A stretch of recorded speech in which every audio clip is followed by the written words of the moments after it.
Hi hello నమస్తే, welcome to SNR TV media. So మొత్తానికైతే అసలు పెద్దల సభలో అంటే ఇప్పుడు జనరల్గా అసెంబ్లీ అంటేనే అసలు ఇక ప్రతి ఒక్కరు అసలు ఏం మాట్లాడతారు అసెంబ్లీలో. ఆ ఎమ్మెల్యేలు మా నియోజకవర్గం గురించి ఏం అక్కడ చర్చిస్తారు, డెవలప్మెంట్స్ గురించి ఏం చర్చిస్తారు, అసలు బడ్జెట్ గురించి ఏం చర్చిస్తారు అని చెప్పేసి చాలామంది ఈగర్గా వెయిట్ చేస్తారు ఎప్పుడైనా అసెంబ్లీ సెషన్స్ అనేది స్టార్ట్ అయిన తర్వాత. సో అందులోనూ సీనియర్ నాయకులు చాలామంది ఉంటారు అసెంబ్లీలో ఉన్నవాళ్ళు.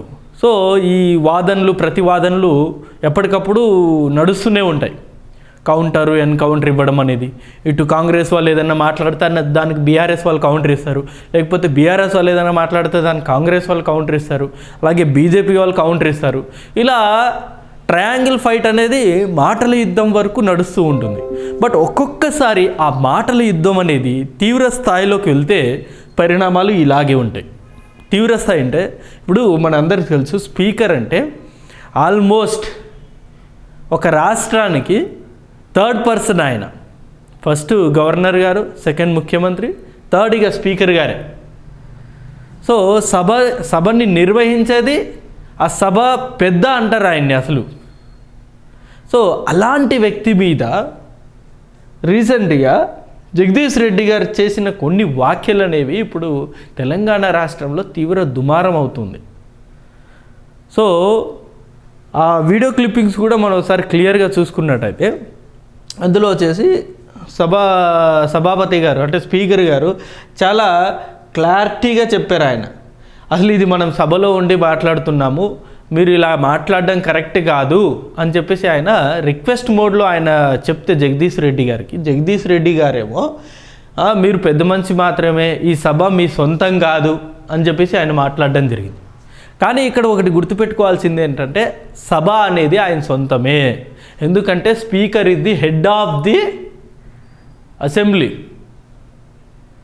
అటు ఎమ్మెల్సీలో ఎలాగైతే హెడ్ ఉంటారో, సో అటు ఇటు అసెంబ్లీలో కూడా ఆయన హెడ్. Speaker అనేవాడే head. అసలు ఆయన సొంతం అది యాక్చువల్లీ చెప్పాలంటే, ప్రాక్టికల్గా మాట్లాడుకోవాలను. సో అలాంటి వ్యక్తిని పట్టుకొని అసలు ఇది మీ సొంతం కాదు, మీరు ఏకపక్షంగా మాట్లాడకండి అని చెప్పడం అనేది చాలా వరకు కరెక్ట్ కాదు. స్పీకర్ బాధ్యతలు ఏంటి? ఏదైనా అంశం మీద చర్చ జరుగుతూ ఉంటే దాన్ని సజావుగా చర్చించుకోవడానికి, లేకపోతే ఏదైనా క్వశ్చన్స్ రైజ్ చేయడానికి స్పీకర్ గారు ఇరు పార్టీల్ని సమన్వయం చేసుకుంటూ ముందుకెళ్తారు. సో ఒక అంశం గురించి డీటెయిల్గా చర్చ జరగాలన్నా అది స్పీకర్ గారి చేతిలోనే ఉంటుంది. ఏ అంశాలు డిస్కస్ చేయాలి, ఏ అంశాల గురించి మాట్లాడుకోవాలని చెప్పేసి కూడా స్పీకర్ గారే డిసైడ్ చేస్తారు. ఎవరు మాట్లాడాలి, ఎంతసేపు మాట్లాడాలి అనేది కూడా స్పీకర్ గారే డిసైడ్ చేస్తారు. అసలు ఎంటైర్ సభ మొత్తం కూడా ఆయన కనుసైగల్లోనే నడుస్తుంది. అలాంటి వ్యక్తిని పెట్టుకొని ఈ సభ మీ సొంతం కాదు, నీ జాగిరి కాదు అన్నట్టు మాట్లాడడం అనేది ఎంతవరకు కరెక్ట్ కాదు. సో దానికి సంబంధించిన ఆర్టికల్ ఇది. దళిత స్పీకర్కు అవమానం, నువ్వు అని జగదీష్ రెడ్డి సంబోధించారంటూ కాంగ్రెస్ ఆందోళన. ఈ స్పీకర్ అనే వ్యక్తి వన్స్ స్పీకర్ చైర్లో కూర్చున్నాక పార్టీలకు అతీతంగా ఉంటారు ఆయన. కాంగ్రెస్ పార్టీ నుండి ఎన్నుకోబడిన స్పీకర్ అయినప్పటికీ కూడాను అన్ని పార్టీలకు ఆయన సమానంగా చూడాలి. రాజ్యాంగంలో అది ఉంటుంది, దాన్ని వాళ్ళు ఫాలో అవుతారు ఖచ్చితంగా. ఇటు కాంగ్రెస్ని చూడాలి, ఇటు బీఆర్ఎస్ని చూడాలి, ఇటు బీజేపీని చూడాలి. అన్ని పార్టీలకు సంబంధించిన ఎమ్మెల్యేలకు కూడా తగిన ప్రాధాన్యత అనేది స్పీకర్ ఇవ్వాలి, ఇస్తారు కూడా. ఒక పార్టీకే ఎక్కువ ప్రాధాన్యత అనేది ఉండదు. అఫ్కోర్స్ అధికారంలో ఉన్న పార్టీకి కొంత వెసులుబాటు అనేది ఉండొచ్చు, ఎక్కువసేపు మాట్లాడే సమయం కూడా అధికార పార్టీలో ఉన్న వాళ్ళకు ఉంటుంది, మంత్రులకు వీళ్ళకు. సో ఇది ఇంకో ఆర్టికల్. అసెంబ్లీలో రచ్చ, స్పీకర్తో మాజీ మంత్రి జగదీష్ రెడ్డి వాగ్వాదం, సభ మీ సొంతం కాదని కామెంట్, మండిపడ్డ కాంగ్రెస్ సభ్యులు సస్పెండ్ చేయాలని మంత్రి శ్రీధర్ సిఫార్సు, అర్హత వేటుపై ఎథిక్స్ కమిటీకి పంపాలని డిప్యూటీ సీఎం సూచన. సో ఇప్పుడు స్పీకర్ గారిని వాడు, వీడు, నువ్వు అని సంబోధించడం అనేది ఎంతవరకు కరెక్ట్ కాదు. మీకు ఆయన మీద ఏదన్నా అసహనం ఉన్నా సరే దాన్ని మీరు గౌరవప్రదంగానే ఆయన ప్రజెంట్ చేయాలి. అంతే తప్ప నువ్వేంటి ఈ నీ జాగిరి కాదు, నీ సొంతం కాదు, ఇలాంటి మాటలు అనేవి అసెంబ్లీలో ఎంతవరకు కరెక్ట్ కాదు. తెల్లగా మనం ఏపీ అసెంబ్లీలో ఇలాంటి వాతావరణం చూస్తూ ఉంటాము.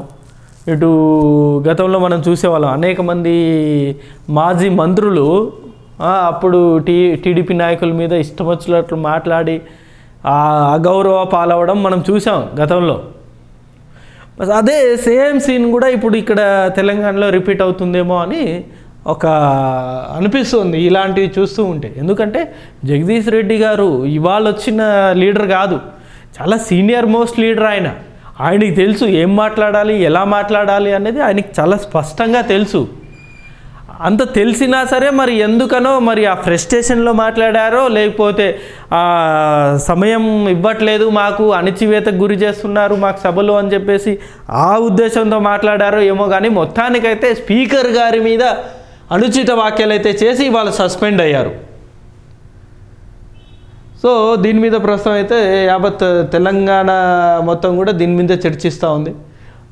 కొందరేమో బీఆర్ఎస్ నాయకులేమో అసలు ఈ సస్పెండ్ చేయడం అనేది అసలు దురుద్దేశంతో సస్పెండ్ చేశారు, అసలు సస్పెండ్ చేయాల్సిన అంశమే కాదు ఇది అని చెప్పేసి నిన్న మనం ఆల్రెడీ చూసాం. అంబేద్కర్ గారి విగ్రహం దగ్గర బీఆర్ఎస్ నాయకులు కేటీఆర్ గారు కావచ్చు, సబితా గారు కావచ్చు, వీళ్ళందరూ కూర్చొని అక్కడ నిరసన తెలియజేశారు. ఏది అప్రజాస్వామికంగా అతన్ని సస్పెండ్ చేశారు అని చెప్పేసి. కేవలం ఇక్కడ సస్పెండ్తోనే వదిలిపెట్టేలా లేరు, ఈవెన్ ఎథిక్స్ కమిటీకి కూడా పంపి ఆయన మీద చర్యలు తీసుకోవాలి అని కూడా ఇప్పుడు సిఫారసు అనేవి కూడా చేశారు. బట్ ఏం చేసినా కూడా సభాపతి చేతిలోనే ఉంటుంది, సభాపతికి సర్వ అధికారాలు ఉంటాయి. ఆయన ఒకరిని సస్పెండ్ చేయాలన్నా లేకపోతే ఒకరిని రద్దు చేయాలన్నా ఏం చేయాలన్నా సభాపతి చేతిలోనే ఉంటుంది. ఎందుకంటే is the head of the assembly. So ఇప్పుడు ఎథిక్స్ కమిటీకి పంపించి ఆయన మాట్లాడిన మాటలు ఏమన్నా నిజంగా అభ్యంతకరం ఉంటే ఖచ్చితంగా ఆయన సస్పెండ్ వేటు వేసే అవకాశం కూడా దాదాపుగా ఉంది. అలా జరిగితే మళ్ళీ ఉప ఎన్నికలు వచ్చే అవకాశం కూడా ఖచ్చితంగా ఉంటుంది. సో ఇక్కడ మనం చూడొచ్చు, హక్కులు అడిగితే సస్పెండ్ చేస్తారా అని చెప్పేసి బీఆర్ఎస్ నాయకులు మొన్న అందరూ ధర్నా కూర్చున్నారు. TRS working president KTR Ambedkar విగ్రహం వద్ద బీఆర్ఎస్ నిరసన, రేపు రాష్ట్ర వ్యాప్తంగా ఆందోళన పిలుపు. ఇక్కడ హక్కులు అడగలేదు, బీఆర్ఎస్ నాయకులు కూడా దీని గురించి ఆలోచించాలి. ఇక్కడ జగదీష్ రెడ్డి గారు ఆయన హక్కులు అడగడంలో భాగంగా ఆయన్ని సస్పెండ్ చేయలేదు, ఆయన స్పీకర్ గారి మీద అనుచిత వ్యాఖ్యలు చేశారు, నువ్వు అంటూ సంబోధించారు, ఇది నీ జాగిరి కాదు, ఇది నీ సొంతం కాదు అన్నట్టు ఆయన మాట్లాడారు. ఆ మాటలకే సస్పెండ్ చేశారు తప్ప హక్కుల గురించి ఏనాడు కూడా స్పీకర్ గారు అసలు వాళ్ళ మీద ఎలాంటి చర్యలు అనేది తీసుకోలేదు. ఇంతవరకు కాంగ్రెస్ పార్టీ అధికారంలోకి వచ్చిన దగ్గర నుండి ఇప్పటి వరకు చాలా సెషన్స్ జరిగాయి. స్పీకర్ గడ్డం ప్రసాద్ గారు కూడా ఇప్పటికీ అనేక సెషన్స్లో పాల్గొన్నారు. ఏ ఒక్క సెషన్లో కూడా ఎవరిని కూడా సస్పెండ్ చేయలేదు. దీనికంటే తీవ్ర దుమారమైన కామెంట్స్ రేవంత్ రెడ్డి గారి మీద చేశారు, బట్టి విక్రమార్క గారి మీద చేశారు, అనేక మంది మంత్రుల మీద చేశారు. అయినా సరే ఏ రోజు కూడా వాళ్ళ మీద ఏ ఒక్క మాట కూడా స్పీకర్ గారు చేయలేదు, ఎలాంటి చర్య కూడా తీసుకోలేదు. బట్ నిన్న జరిగిన ఈ అంశంలో స్పీకర్ గారినే టార్గెట్గా మాట్లాడారు కాబట్టి ఆయన అది కూడా యాక్చువల్లీ స్పీకర్ గడ్డం ప్రసాద్ గారు కూడా దీన్ని అంత సీరియస్ అంశంగా తీసుకోలేదు యాక్చువల్లీ. బట్ కాంగ్రెస్ మంత్రులే దీన్ని కొంచెం సీరియస్గా పరిగణనలోకి తీసుకోవాలి, ఆయన సస్పెండ్ చేయాలని చెప్పేసి కొంత ఒత్తిడి తీసుకొస్తే ఆయన సస్పెండ్ చేయడం జరిగింది అంతే తప్ప ఇక్కడ నిజంగా స్పీకర్ గారు కూడా యాక్షన్ తీసుకునే అంత ఆలోచనలో లేరు. చాలా సెన్సిటివ్ పర్సన్ గడ్డం ప్రసాద్ గారు, కింది స్థాయి నుండి వచ్చారు కాబట్టి ఆయనకు అన్నీ తెలుసు, ఎలా ఉంటుంది ఏంటి పరిస్థితి అనేది. ఇప్పుడు ఎప్పుడైతే కాంగ్రెస్ మంత్రులు పట్టుబట్టారో అప్పుడు ఆయన మీద యాక్షన్ అనేది తీసుకున్నారు. మరి చూద్దాం దీంతో ఇప్పుడు మళ్ళీ ఉప ఎన్నికలు వస్తాయా, లేకపోతే